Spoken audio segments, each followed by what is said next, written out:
Aloha. Good evening. This is Andrew Aloha live out of Flagstaff, Arizona. The Spiritual Image Productions on Facebook Live. Just to give you, and I don't have a lot of time because tonight is the meditation, transmission meditation on the air group night.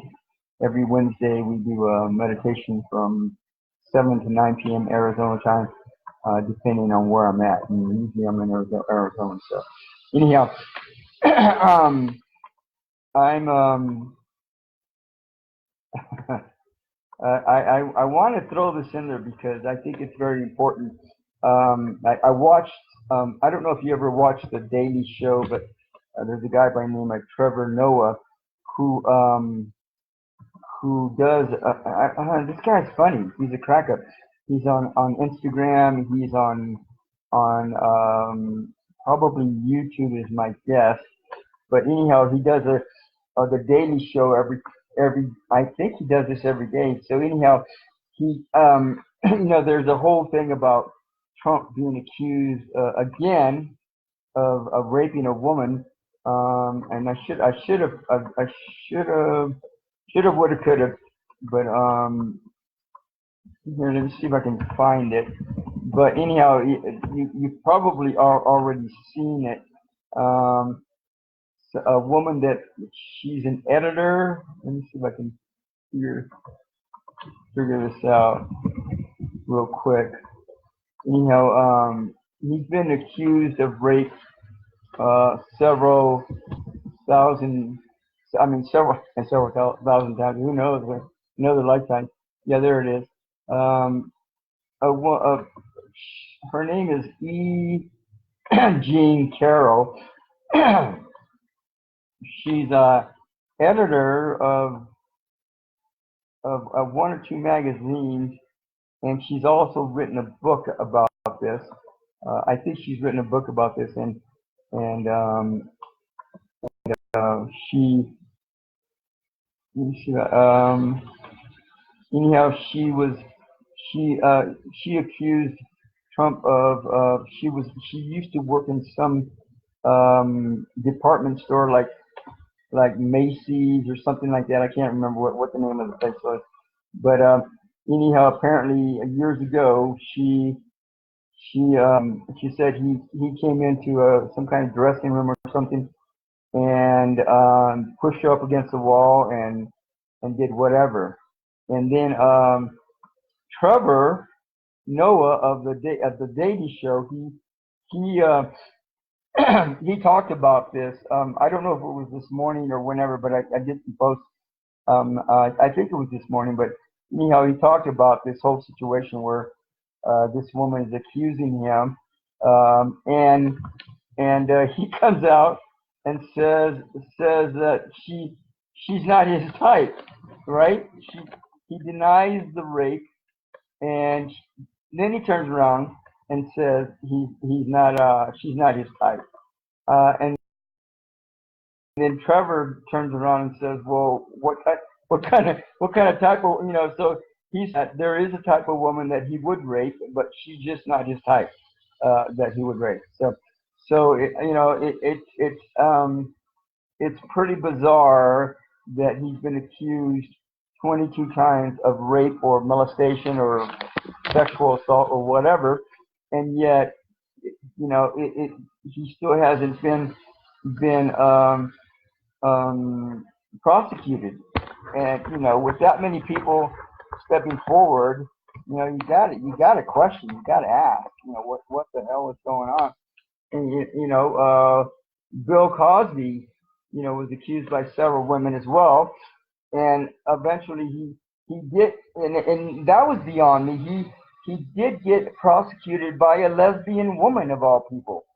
That was bizarre as well. So it's beyond me. A woman that's lesbian, assumably lesbian, accuses him of molestation, rape, or what, sexual assault, whatever, and he gets prosecuted for that.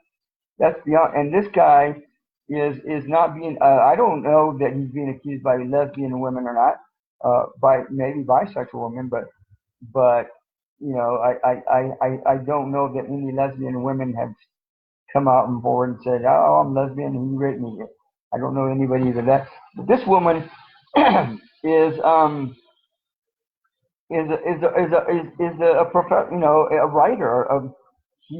She I couldn't get the story up because I couldn't here it is.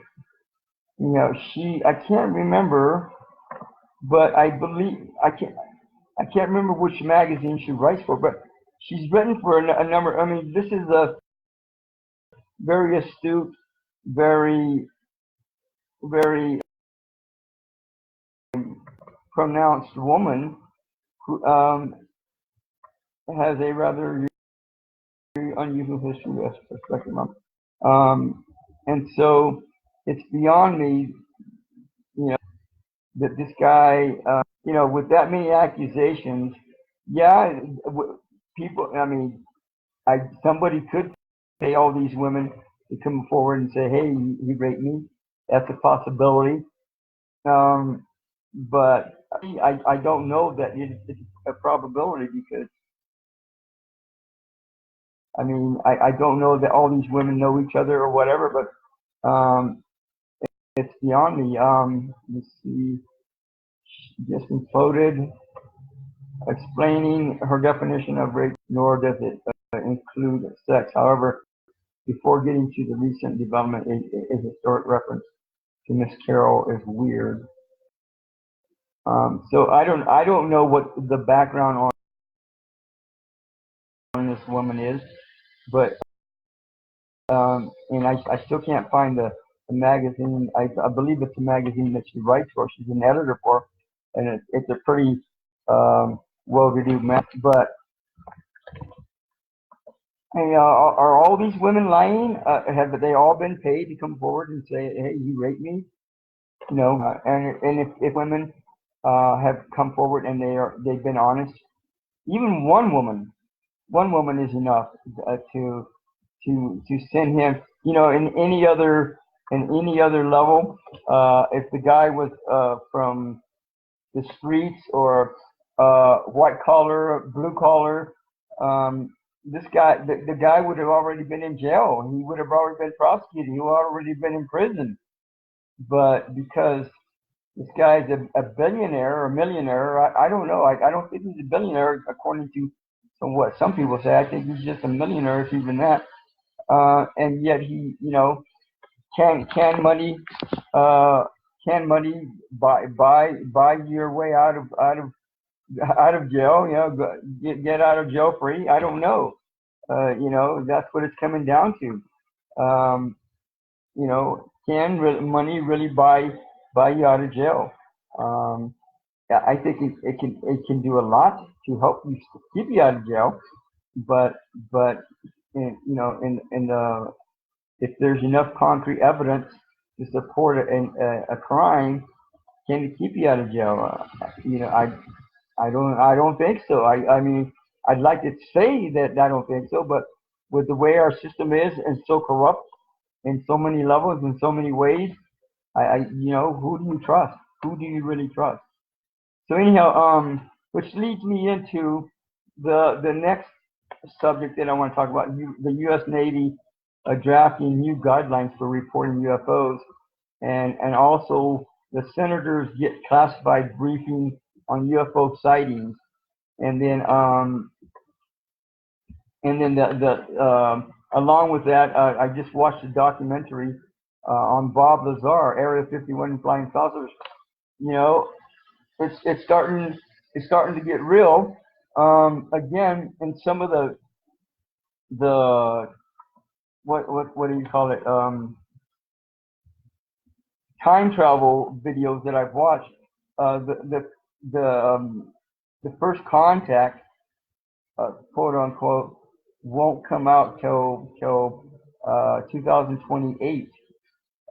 Maybe 2025. I don't know. Maybe somewhere around there. But from what some of these people are saying, it won't be for a few years still. And so, but it's getting more and more real, more heated, as we go, time goes by. There's the Navy has changed its policy from unexplained or unidentified flying objects to referring these phenomena as unexplained aerial phenomena. Chris Mellon, I can't remember how if he's a Navy or whatever, but anyhow, he says right now we have a situation in which UFOs and UFs are treated as anomalies to be ignored rather than anomalies to be explored. So they're not just the Navy is and the military is not just excluding information anymore; they're including it and exploring it, and so that's and with good reason, because if they come out and they go, oh, we just ignored a UFO and some aliens that were on the ground the other day, and all of a sudden they start attacking people, or I'm not saying they're going to, but who knows what can happen. Maybe they're rebels from another system, star system or something. Who knows who these people are? And for 1 second that all these aliens are rebels or ruthless or abusive or whatever. I think just like on planet Earth, there's a fair amount of rebels out there, of idiots that don't want to follow the system. They want to do their own system. So and who knows? It could be some of these rebels that show up, and then all of a sudden they start attacking people at some campground or something or whatever. And and they could lives could have been saved if the military had come out and said something to begin with. When they seen the UFOs, and I'm talking about, this is an example of what could happen, not what is happening necessarily. And so, because the military isn't coming out and coming forward and explaining themselves or alerting the public, the public can't protect themselves if they don't know something that's going on, that can or they could protect themselves better if the military came out and came forward and said something to begin with. So, and I'm not saying that something necessarily abusive or violent may happen because UFOs and aliens show up. I don't necessarily think that they're violent and necessarily from the get-go. I think probably most or a lot of them. There's a big universe out there. There's a lot of beings out there. Who knows who are all the so who knows what's going on with these beings? But some of these beings, I don't think necessarily are the best, nicest people in the world either. So it goes both ways. So the Navy is changing its guidelines. The senators are being briefed about UFOs and aliens, probably. And then this Bob Lazar documentary that I watched. I just finished watching it here a little while ago, and he says he had first eye knowledge of these ships, and he said somewhere along the line that I think he mentions that he may have got a glance of an alien. He's not 100%, but he definitely got a glance of these ships that he helped dismantle and re-engineer so they can figure out how the engines work. And they're not engines at all. They're propulsion systems that are designed and operate in a way that no mankind could ever design, because they don't have enough advanced knowledge for something like that. So, and this guy ended up quitting, I believe, working for these people, and out in Area 51, where he would they would be flown into some lake or something like that, and and then they would be bussed into some other system where he would go in and reverse engineer the ship itself. So, I mean, and this guy is stupid for sure, but he, it's been a nightmare since he's quit because he said he's had the FBI, the NRA, well, not the NRA, but um, all kinds of agencies literally just raiding his house twice over. They raided his house looking for supposedly some kind of receipt of something he sold or to somebody, uh, but which is a line of shit, bullshit, complete bullshit. They were looking. It turned out that they were looking for an element 115, which has never been prior to years ago had never been referenced to or noted by mankind until Bob Lazar came out and said this. I don't know. It may have been noted somewhere else publicly, but as far as I know, he was probably one of the first people that mentioned this element. Um, and let me see. I'll tell you what the element is called.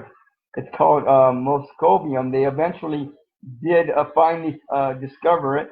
I think it was in 2006, and they named it in 2006. Anyhow, I think moscovium is what it's called. This element, which is a gas-like substance, I believe, that is used to operate the UFO ships with and so anyhow, it's pretty interesting if you get Netflix and you have a chance to watch that Bob Lazar Area 51 and Flying Saucers.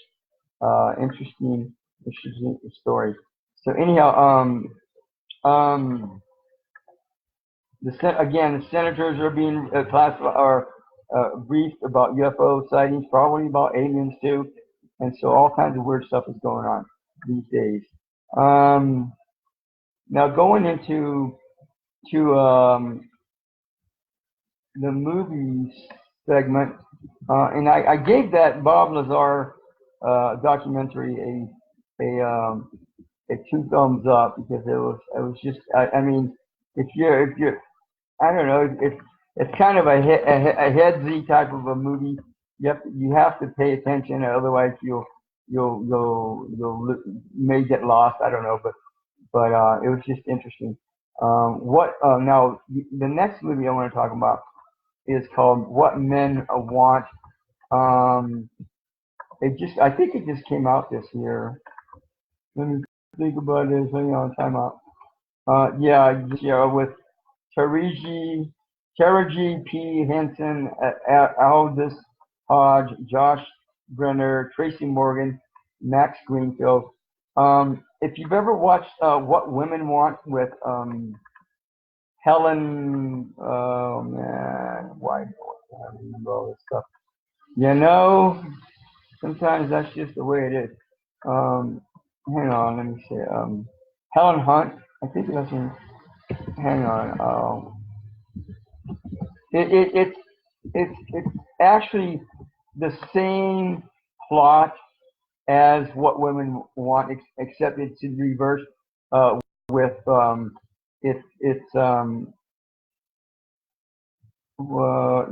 Hunt and Melton, Marissa Tomei, and Alan Alda. It's the same plot except reversed.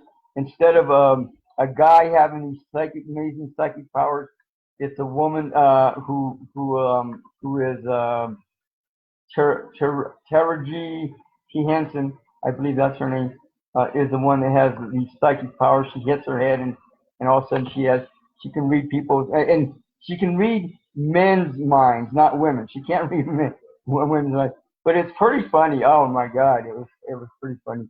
So if you want a good slapstick, well, it's a somewhat slapstick, but if you want a good comedy movie to watch, that's pretty funny.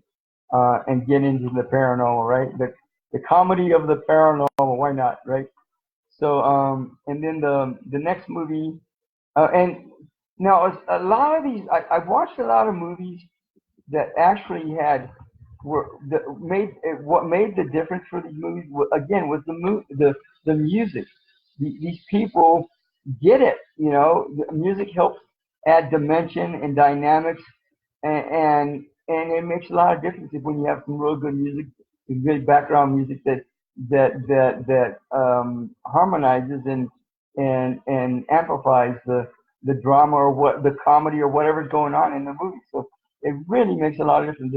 And again, this movie, I'm pretty sure, if I remember right, the music was pretty elaborate. You know, some of these movies, especially like these one thumb up movies, they hardly have, you know, they may have 4 or 5 songs in the whole movie, and that's it. Oh, really? Oh, come on, give me a break. Now, what a girl wants um, was is a little is different. Uh, it came out in 2003. It was actually the second time I watched it, but you know, Colin Firth, Kelly Preston, Amanda Bynes, Oliver James. You know, Amanda Bynes is looking for her dad. She wants to go find him, and she does. She finds him, and he happens to be this tycoon, and he does all this stuff, and so she gets to know her dad, and her dad doesn't want her in the picture at all at first because you know, but you know he doesn't even know he has a daughter to begin with, so that's the only reason. So anyhow, they connect, and you know it's one of those feel good movies and happy ending type of movies if you want to watch something like that. Um, and again, that movie had some good music in it too. And now, Designated Survivor, season 3. Um, I watched season 1 and season 2, and by the end of season 2, I thought it was getting a bit cheesy, and then, but I was surprised with this new the new season 3. They really addressed some really serious issues going on even now, especially like biohazardous or bio bio warfare, and which is a serious threat not only to mankind but to aliens, believe it or not. And I think that's probably a big reason, one of the biggest reasons that even aliens will not come out into the open right even now, because the, the threat of getting some kind of disease, some kind of virus, some kind of bio warfare thing, and they're done. You know, their whole ship is infected, and then they're all dead, and there's and then you're gonna have a real crash on the earth, right? Their ship's gonna crash on the earth for sure. So I think probably a lot, most or all the aliens that are here on this planet, and I'm sure I don't know how many different races there are and what galaxies and planets they're from, but I'm sure that a lot or most of them won't they won't come out into the public until they know they are safe, until they know they're not threatened by any of this, and that's what I think mankind needs to really face up to, and really get with the program with, because I don't think they're ever going to come forward otherwise, until they know they're at some level of security and safety with warfare, with viruses, with diseases, all this kind of stuff. So anyhow, the next movie, and Designated Survivor just really addressed some really serious issues that I thought there were about racism, about minorities, all kinds of stuff. Now, Rock My Heart. What was it? Rock? Oh, let me see. Who was it with first? Rock My Heart, 2017. Ina Kinke, Dieter Hallervorden, Emilio Sacraria, Sacraria,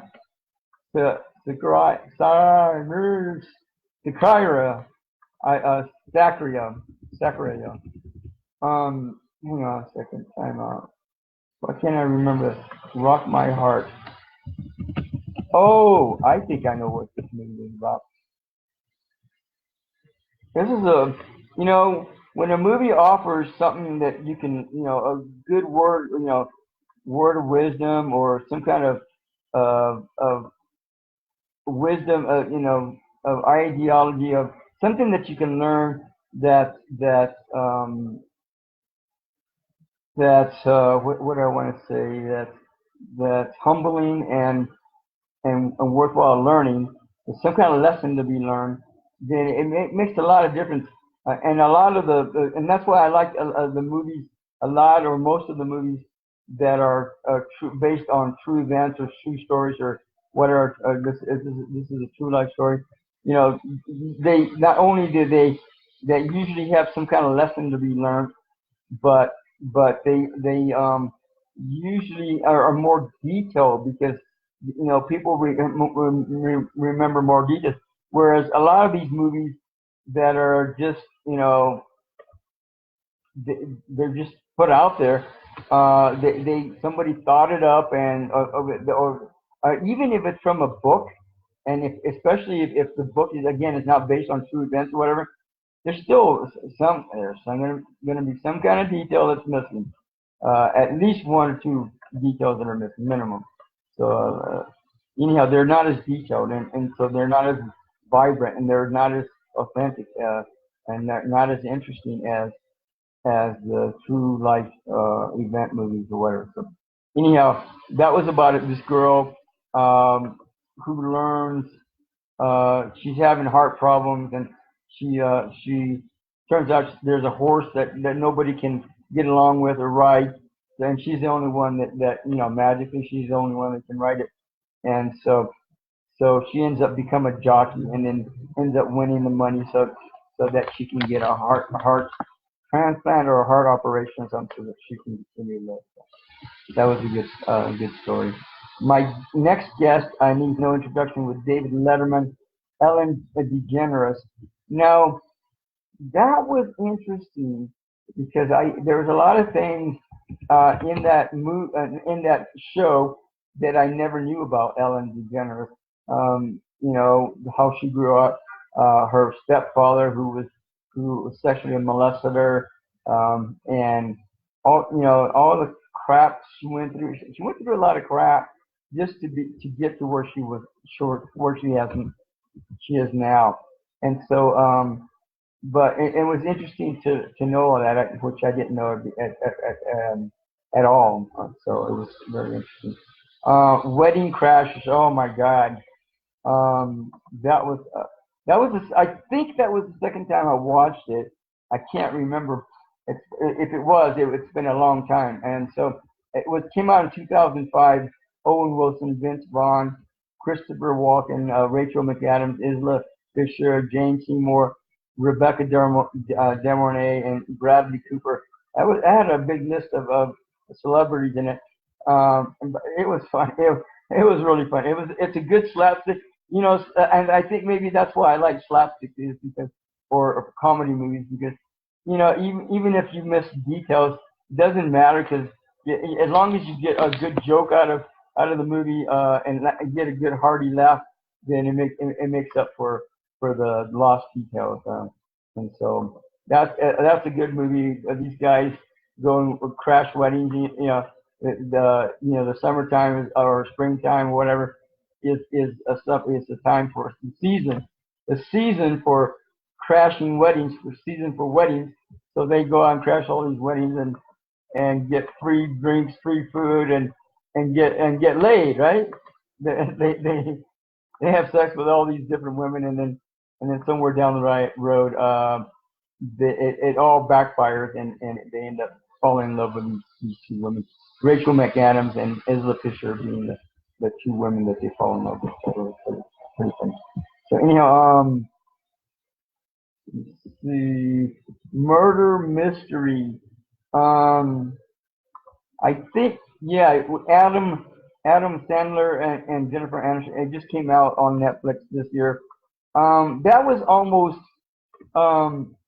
if they would have had, I think if they would have had some really good music in that it would definitely been a 2 thumbs up movie, without a doubt. But it was kind of borderline. but there was enough laughs in there that it brought it up to a two thumbs up movie, and but just barely, and so it was fun to watch. It was funny to watch, and it was, it was who done it mystery type of movie, and so with all those that type of movie, people get a good laugh usually. Goon, with oh my God, that was Sean. It was a violent movie, kind of violent movie, a bloody, but with Sean William Scott, Jay Baruchel, Alison Pill, Eugene Levi, Lee Schreiber. Came out in 2011. Oh my God, I had never seen that movie before, and it was hilarious. Oh my God, it was funny. It was kind of violent and bloody, but it was still pretty funny. And at first I thought, was Sean Scott, Sean William Scott, who has a reputation for being a real prick in a lot of the movies. He was actually a pretty nice guy in this movie, and it was a kind of a different take on him. So that was pretty interesting. So anyhow, I only got a few minutes left. I got to get out of here. 50-50 came out in 2011 with Joseph Gordon-Levitt, Seth Rogen, Anna Kendrick, Bryce Dallas Howard, who's Ron Howard's daughter, Angelica Houston. That was an interesting movie. I think, if I remember right, I think the music, if they would have upgraded and updated their music better, that would have been definitely a two thumbs up movie. And that was another one of those movies that was borderline. But the plot and the content was interesting, and they had some good lineup of celebrities, so the acting was pretty good, so that made up for it. But just barely. So about this guy who has cancer, who gets cancer, and he has to deal with it, and he has his friend Seth Rogen, who helps Joseph out, and they shave their hair, and Bryce Dallas Howard, that slut, oh my God, she cheated on him while he's on deathbed, and so he kicks her out, and that's that, and that's final with her. But she wants to come back, but no way, he says, you're not gonna cheat on me again. Forget that, hell no. So he kicks her out, and that's that. So anyhow, and then Anna Kendrick, she's kind of young to be a counselor in this movie, it seems like to me, but it is what it is. So anyhow, she counsels Joseph, and and they end up getting together. So it's kind of funny. There's some funny stuff in there, which is interesting. So anyhow, man, I only got a few minutes. Let me see. Death at a Funeral. With oh my God, that was some funny stuff in there. It's kind of violent, but it's funny and hilarious.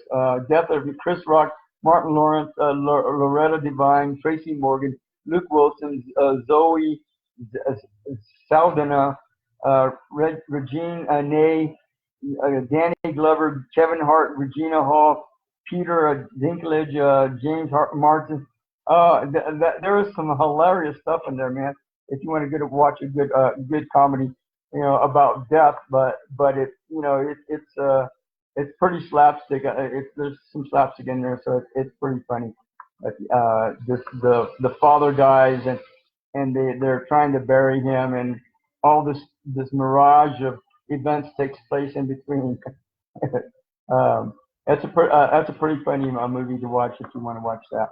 Let me see. I got 3 minutes, and then I gotta get going.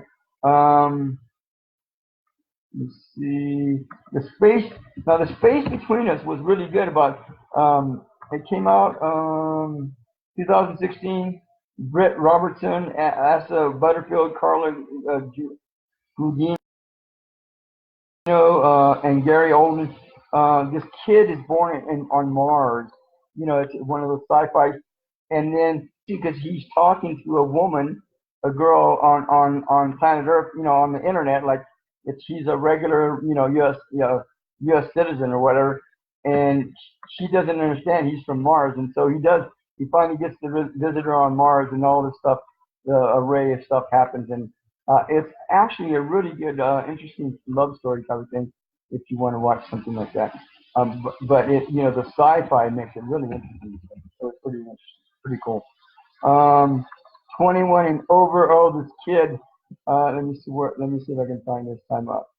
2012. Miles Teller, Skylar Aston, Sarah Wright. This kid turns 21, and they go, whoa, let's take you out and get you drunk, and so they take him out partying, and all this stuff happens, and he gets out into all this trouble going on. So if you want to if you're a younger person or in college, definitely a movie I would watch if I was you, just to teach you not to get into trouble, right? Otherwise, if you want to get back into your college years, it's a pretty funny movie to watch. The Men Who Stare at Goats. This was, let me see, 2009. George Clooney, Ewan McGregor, Jeff Bridges, Kevin Spacey. And this is about the CIA exploring the paranormal and psychic ability, and some of the stuff they went through. I don't know that it was based on true events, but I have a feeling that a lot of those events were pretty true in the movie. Interesting take on psychic ability and so forth, and funny too. So, 10,000 BC. This takes place back in Never Never time. 2008. It came out 2008. Steven Curtis, Joe Virgil. There's these huge. Oh, come on. All right, we're gonna end this.